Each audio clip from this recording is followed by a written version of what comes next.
حقیقت میں وہ لطف زندگی پایا نہیں کرتے۔ کل کی گفتگو جب ہم احکام باری تعالیٰ اور صفات باری تعالیٰ پر گفتگو ہو رہی تھی تو ہم نے کہا تھا کہ یعنی کچھ صفات سلبی صفات ہیں، نیگیٹو ایٹریبیوٹس ہیں، جس میں 5 متکلمین گنتے ہیں۔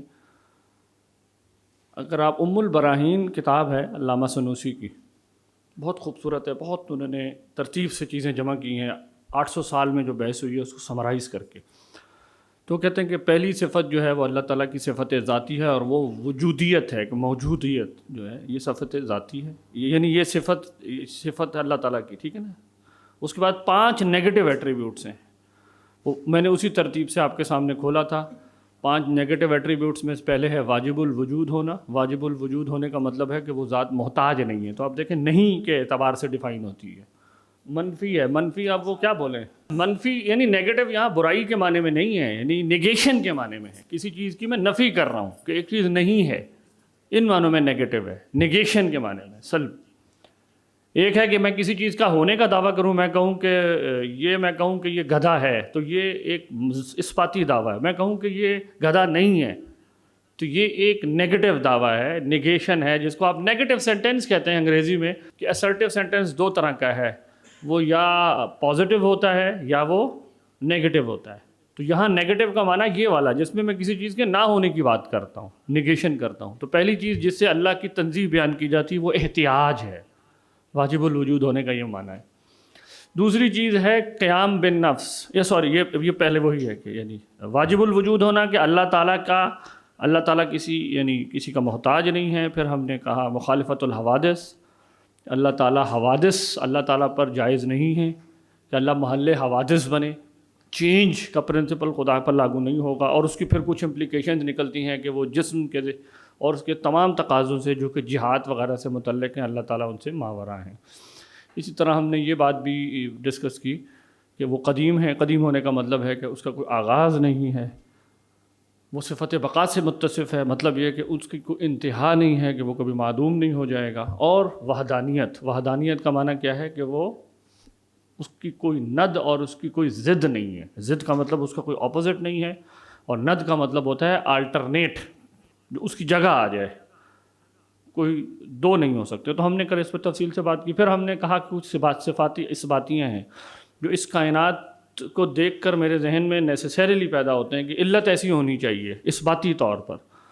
تو اس میں سب سے پہلے آتی ہے صفت علم، پھر قدرت، پھر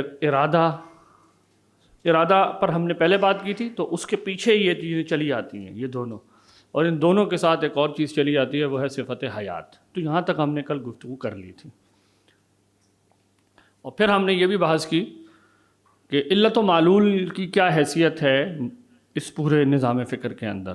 اور وہ ہم نے آپ کو آخر میں کہا تھا کہ متکلمین اللہ تعالیٰ اور کائنات کا جو ربط ہے وہ خلق مستمر، کنٹینوس کریشن کے تحت دیکھتے ہیں، کہ اللہ تعالیٰ ہر چیز کے ساتھ براہ راست یعنی ربط میں ہے۔ اگر میں آپ کو ایک ڈائیگرام کی صورت سمجھانے کی کوشش کروں کہ مسلم فلاسفہ کیا کہتے تھے اور متکلمین کیا کہتے تھے، تو فرض کریں یہ ایک چیز ہے زیڈ، ان کا کہنا ہے کہ یہ زیڈ کاز ہو رہا ہے، ایک اور چیز اس سے پیچھے ہے وائی کے پیچھے ایک اور چیز ہے ایکس، اور یہ کازز کا جو سلسلہ ہے یہ چلتا جا رہا ہے مسلسل، ٹھیک ہے، اس کی کوئی آغاز نہیں ہے، یہاں تک کہ اللہ تعالیٰ جو کہ فرسٹ کاز کی طرح ہے، ٹائم اور اسپیس سے ٹرانسینڈنٹ ہے، اس نے عقل اول پیدا کی، اور پھر عقل اول ازل سے اسی طرح ایگزسٹ کرتی ہے۔ لیکن عقل اول میں اور ظاہر اللہ تعالیٰ میں جو بنیادی فرق وہ بیان کرتے ہیں وہ یہ کہ یہ عقل اول محتاج ہے۔ مسلم فلاسفہ کا یہ ماننا نہیں تھا کہ یہ انڈیپینڈنٹلی ایگزسٹ کرتی ہے، عقل اول کے اندر یہ کیپیسٹی تھی کہ وہ آگے تمام چیزوں کو اثر انداز ہوتی چلی جائے۔ تو یہ ایک لینئر میتھڈ ہے، یعنی اللہ تعالیٰ سے یہی پروگریشن ظاہر ہو سکتی تھی۔ اس کے استدلال ان کا یہ ہوتا ہے کہ چونکہ اللہ تعالیٰ کامل ہے، اللہ تعالیٰ عالم ہے، تو وہ ہمیشہ بیسٹ کرتے ہیں، from the perfect only perfect proceeds. اس طرح کے استدلال سے ان کا کہنا یہ ہے کہ یہ کائنات جیسی ہے بس ایسی ہی ہو سکتی تھی، اس کے علاوہ کسی اور طرح ہو نہیں سکتی تھی. اور کیوں ایسے ہو سکتی تھی؟ کیونکہ خدا ایسا ہے کہ اس کی ذات کا تقاضا ہے کہ ایک پرفیکٹ کائنات اس سے ظاہر ہو جائے. ظاہر ہے اس ماڈل کے اندر خدا کے پاس اختیار کا وہ مفہوم کہ there can be an alternative which can be done, وہ پیدا نہیں ہوتا. یہ ایک خدا بطور علت کا ایک ایسا تصور ہے جو خدا بطور فاعل کا مفہوم اپنے اندر، کیونکہ فاعل کا مفہوم تبھی پیدا ہوتا ہے جب میں اختیار اور ارادے کی بات کروں. فاعل کا مفہوم کب پیدا ہوتا ہے؟ فاعل تو مطلب قادر مختار اسی کو کہتے ہیں کہ چاہے تو فعل کرے چاہے تو، اس کے علاوہ اختیار کا کوئی بامعنی مطلب ہے نہیں، کوئی اور تصور نہیں ہے. اگر میں کسی اور چیز کا نام اختیار رکھتا رہوں تو بھلے رکھتا رہوں. تو جینون اختیار اس کیفیت میں، اس تھنکنگ ماڈل میں اللہ تعالیٰ کے لیے پیدا. ظاہر ہے یہ جو ماڈل ہے یہ قرآن مجید کی وہ بہت ساری نصوص جس میں اللہ تعالیٰ کے بارے میں کہا گیا کہ وہ مختلف طرح سے انٹریکٹ کرتے ہیں، وہ لوگوں کی دعائیں سنتا ہے، وہ بہت قریب ہے نا، بہت بے شمار نصوص ہیں، وہ لوگوں کو ہدایت دے رہا ہے، تو یہ لوگوں کو رزق عطا کر رہا ہے. کیا یہ مطلب ان تمام نصوص کا یہ ہے کہ اللہ تعالیٰ کہیں دور بیٹھا ہوا انڈائریکٹلی یہ سارے کام کر رہا ہے اور صرف ایک ایجنسی کی طرح، یعنی وہ کرتا ہے کہ یہ سسٹم اسی طرح چل سکتا ہے؟ ان تمام نصوص کا کوئی بامانی بات رہ نہیں جاتی ان نصوص میں. یہ تمام نصوص تقاضا کرتی ہیں کہ خدا ایک محض علت نہیں ہے. جیسے سورج سے روشنی ظاہر ہونا سورج کا علت ہونا ہے، لیکن سورج سے روشنی ظاہر ہو رہی ہے، نہ سورج کو پتا ہے، اور جس خربوزے پہ روشنی پڑ رہی ہے نہ اس خربوزے کو پتا ہے کہ میں سورج سے حاصل کر رہا ہوں. تو کیا خدا اور کائنات کا تعلق ایسا ہے جیسے سورج کا اور زمین کے اوپر روشنی پڑنے کا تعلق ہے؟ تو مسلم فلاسفہ جو تھے، کم از کم فارابی اور ابن، بعد میں اس ماڈل کو امپروو کیا علامہ ابن رشد نے، میں اس کو تھوڑا سا بتاؤں گا آپ کو. یہ ماڈل وہ نصوص کے اندر جو تصور خدا جنم لیتا ہے ان کو پڑھ کے اس سے قطعاً ہم اہم نہیں ہیں. اسی وجہ سے متکلمین نے وہ پوری عقلی محنت کی کہ فاعل مختار ثابت ہو، اور فاعل مختار تب ثابت ہوتا ہے جب آپ ارادے کا اس بات کرتے ہیں. تو متکلمین کا ماڈل یوں ہے کہ اگر میں تھیوریٹیکلی کہوں کہ یہ اللہ تعالیٰ کی ذات ہے، اس کو صرف مطلب دکھانے کے لیے، اور میں کہوں کہ یہ ایونٹ اے ہے، یہ ایونٹ بی ہے، ٹھیک ہے، یہ ایونٹ اس کے بعد فار ایگزامپل یہ سی ہے، یہ ڈی ہے اور یہ ای ہے، لیٹ سپوز، اور مجھے یوں کنیکٹڈ نظر آ رہی ہوں کہ اے کے ساتھ یہ مجھے نظر آ رہی ہوں کہ اے کے بعد کیا آتا ہے، بی آتا ہے، یا سی ہے اور اس کے بعد فار ایگزامپل ایف ہے. یہ میری آبزرویشن مجھے یہ دکھا رہی ہوں کہ سی کے بعد ایف آ جاتا ہے، ڈی کے بعد ای آتا ہے، اور شاید کوئی ان میں بھی آپس میں کوئی کازل کنیکشن مجھے نظر آ رہا ہے جو میں نے ایکسپیریمنٹ کر کے معلوم کی ہیں. سوال یہ ہے کہ کیا خدا یہ جو میں چیزیں دیکھ رہا ہوں، جس ترتیب سے ظاہر ہوتا ہوا دیکھ رہا ہوں، کیا خدا پابند ہے کہ اگر اس نے اے کر دیا ہے تو اب اس کے بعد وہ کیا کرنے کا پابند ہو گیا ہے، بی؟ یا خدا نے اگر فار ایگزامپل یہ چوائس کی کہ میں ڈی کروں گا، یہ لکھ میں فی الحال توڑ دیتا ہوں، تو ڈی کے بعد کیا ظاہر ہوتا ہے کہ خدا نے اگر آگ پیدا کر دی ہے تو اس کے ساتھ ہمارے تجربے کے اعتبار سے روئی کا جلنا ظاہر ہوتا ہے نا. تو آپ ڈی کو پیدا کریں، خدا نے اگر آگ جلانے کا فیصلہ کر دیا تو کیا خدا مجبور اب یہ اس بات کا پابند ہے کہ ایک ایسی کائنات ہی صرف بنا سکتا ہے کہ جس کے اندر روئی کا کیا ہونا ہو، جلنا ظاہر ہو؟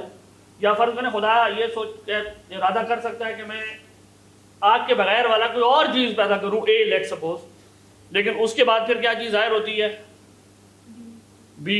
تو کیا خدا ان معنوں میں یعنی صرف چیزوں کے ساتھ کنیکٹڈ ہے کہ یا وہ اے سے جڑے گا یا بی سے جڑے گا، لیکن اگر اے اور ڈی میں سے کوئی چوائس کر لی تو پھر اس کے بعد خدا پابند ہوگا کہ وہ اے کے بعد کیا لائے ہمیشہ، بی، اور ڈی کے بعد کیا لائے؟